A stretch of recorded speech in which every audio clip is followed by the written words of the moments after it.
Welcome to Kenton Teaches. Enjoy the video. You start by preparing both devices.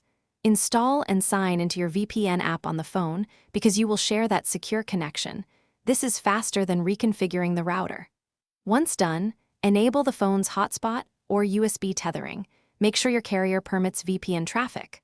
Also verify the VPN uses a compatible protocol like WireGuard or OpenVPN so the Xbox gets proper routing. Finally, turn on the Xbox and locate its network settings.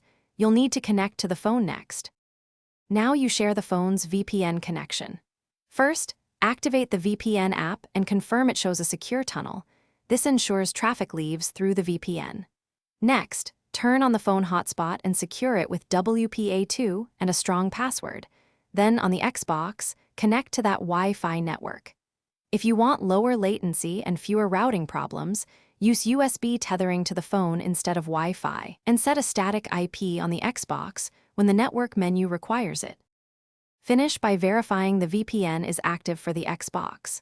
Open Xbox network settings and run the connection test. Confirm the external IP matches the VPN region. If something fails, restart the VPN app, toggle the phone hotspot off and on, and reconnect the Xbox. These steps often fix routing. If you see strict NAT or poor speeds, switch to another VPN server or use USB tethering. As a key troubleshooting tip, clear the Xbox network cache by restarting the console if connections remain inconsistent. Thanks for watching. Please subscribe if this video was helpful.